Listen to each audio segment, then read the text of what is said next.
Today, it's all about the Legacy Edition Seagull 1963, a special limited edition created to celebrate the 70th anniversary of the Tianjin watch factory, which is also known as Seagull. And while this particular watch may look like every other 1963 out there, it's not. It's been redesigned and refined to honor the original, but tweaked to have a new case, dial, and crystal, as well as this Lumed Moonphase at the bottom. Now, for those of you who've been collecting for more than a couple of years, you can just skip ahead. I'm sure you already know all about the 1963, as well as its recent resurgence and how that's impacted watch collecting in the last few years. But for those of you who are newer to collecting, let me give you a primer. So the short version is that back in the early 60s, the Tianjin watch factory designed and created this mechanical chronograph for the Chinese Air Force, which is interesting enough in itself. But for watch collectors, the movement they decided to go with here is more historically interesting. The ST19 mechanical chronograph movements that Seagull developed were based on the Swiss Venus 175s. Now, back then, Venus was having some financial difficulty, and they eventually got absorbed by Valjoux.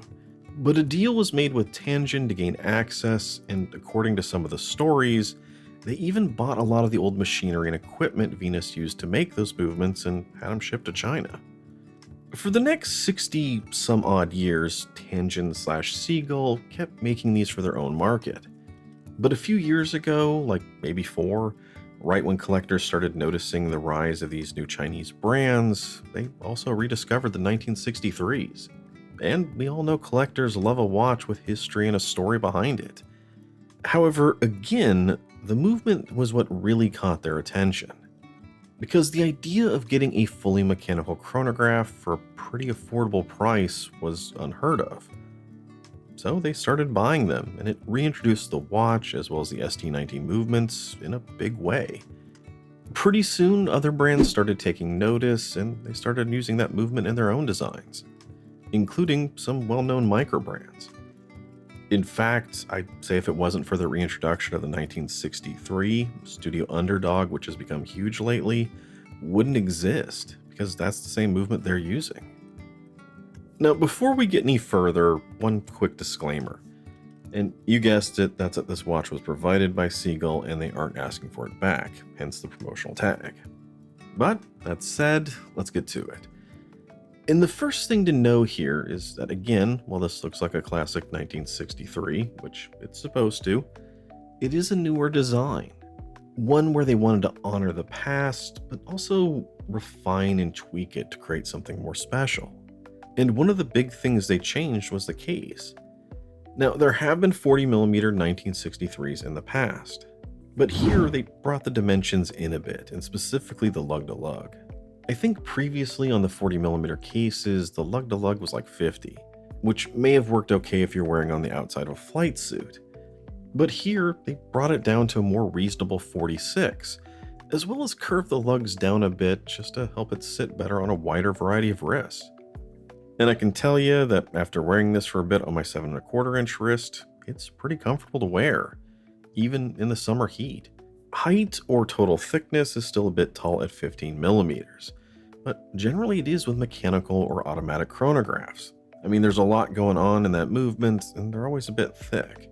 For summer, this hasn't really been a problem, but in a few months as the season change, we'll see. And that is 15mm from the back of the exhibition case back, where you can really see the magic happen, so to speak, all the way to the top of the box-cut sapphire crystal, one which is shaped like the older polymer versions, but here it is sapphire. Now the case is completely polished, and generally on a tool watch I do prefer something that has more brushed sides, just to help with scratches in the long term. But here they are still honoring their heritage, and it is polished quite nicely. You may have also noticed this button on the side, and that's there as a quick adjust to advance the Moonphase with this ST1908 movement. Which, by the way, a little bit of a segue, I usually set by Googling just where we are in the lunar cycle, how many days in, and then just sort of advance it from that. Other than that, you got the standard chrono pushers to the right, as well as a good sized crown. And take note that with this movement, there is no hacking, so the second hand doesn't stop when you pull it out, as well as the crown isn't screwed down, but with only 50 meters of water resistance, it's not really necessary. And in some ways, at 50 meters is also a little bit of a disappointment. I'd love it to see more on a watch this thick. But as someone once joked, it's a pilot's watch, and if you're more than 50 meters underwater, you're kind of doing it wrong. One quick word about the leather strap here, and I want to point this out earlier because if you notice, I'm not actually wearing it here. Now, normally when I kind of show something like this, it's because there's something wrong, and here there's nothing wrong with the strap. I think they said it's a soft nubuck on the outside and a soft calf on the inside. It's overall a good strap, and I think good for the price. But maybe a little bit boring, I think, with this watch and particular dial, but that's always just my opinion. Yet, the thing is, as a lot of you who watch me know, I like to try different straps on the watches in these reviews, and I just happened to try this new pilot strap on it. And as soon as I did, I thought it was perfect. And this is its forever home, so to speak. It's not coming off. I just think the darker leather color works better in contrast with the dial, and I love how the strap tapers out right to where the lugs sit. Anyway, let's move on to the dial. And the first thing, and maybe the obvious thing to talk about here, is the Champagne Sunburst dial, which I think is really nicely done with a silver base and some gold put over it, giving it a nice metallic sheen without being too crazy. Yet it does make the whole thing come across as something a bit more dressy than a straight tool watch. And in some ways it kind of reminds me of my Champagne Khaki King, if you remember that one. Now, if I'm being honest, if I were to pick a color for this watch, I would have gone with something more like a straight panda. But I don't think that would have worked for what they're really trying to do here. Because if you go back and look at the classic 1963s, it was a little bit of a different dial, but they all had this sort of champagne-ish color to them. So here, they followed that to honor it. It's just they kind of dialed that presence up to 11 with this one. The next cool thing to point out here is the blued hands. And these aren't painted blue, but actually heat-treated blued steel, which doesn't always come across perfectly with the camera. With blued hands, it always just depends on the angle and the lighting, but when it hits it just right, it hits it right, and these things look beautiful, as blued hands should. And it is a little bit hard to notice here, but the minute hand as well as the dial does curve down slightly as it gets to the outer edge of the dial, and curving that minute hand in addition is a really nice extra touch. Then of course there's the Moonphase down at the bottom with a typical looking cutout. Here I think Seagull went pretty traditional when it comes to a Moonphase. The background's a nice dark blackish blue, just kind of like the hands, and there's just some simple painted stars. There's nothing odd, nothing crazy, it's just a good looking classic Moonphase, which of course is lumed, maybe that's the crazy part. And I think that Lumed Moonphase is a big selling point for them, or at least it is when they were trying to get me to review it. And after experiencing it, I can tell you it glows, but I honestly found it a little bit disappointing. It's not crazy bright or anything, it's actually really subtle. So if you're a lume nut like me, you might find it a little bit disappointing. Yet to be fair here, on something that's more like a dressier chrono, something more subtle would probably be more appropriate. I just don't necessarily think it's something you should make a huge deal out of, like they are.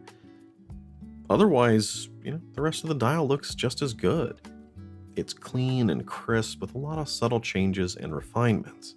For example, on the regular 1963s, I think they always use yellow gold to frame in the logo and the indices, and here they shifted to rose gold. And I think they did that just to add some cohesion with the champagne dial. And I got the sense from talking to them that this is a design they spent a lot of time on, something they're very proud of. And one of the smartest things I think they did when designing this is realize that a lot of times with more refined watches, less is more. Which I know may sound a little bit crazy as you're looking at a Moonphase chrono. But just compare this to a regular 1963 or their regular Moonphase version. Because on those, there's a lot more text, and on the Moonphase, there's this whole extra calendar subdial thing at the top. And I think when you're comparing those watches to this one, I think this one comes across as something more cleaner and more refined, classic looking even. As for the price, and I know this is something you guys are going to comment on, they tell me it's going to go on sale for 479 euros or about 560 US. Now, before you react, before you comment, there are a couple of things I need to point out and discuss. First off, Seagull is saying that this comes with a 2-year warranty, unlike a lot of the Ollie brands. And I asked about this, and that price does include both shipping as well as duty fees, which for those of us in the US is a good thing to know. So hopefully no surprises with this one if you order it. And the last thing, for those of you who have sticker shock because you remember seeing older 1963s a lot less than this, know that back then and even currently, there are a lot of other brands that are making their own versions of the 1963. They're homages, copies, imitations, what have you. And compared to those, the official Seagull versions have always been a bit more. In fact, I remember Jody, maybe 2 or 3 years ago, doing a whole video, or I think 2 or 3 videos on this whole thing. And not to mention, just go check out what Studio Underdog is charging these days for their watches. Now, they say it's a bespoke version of the ST19, but Seagull's still making it for them. Now, with that out of the way, go ahead, react, comment.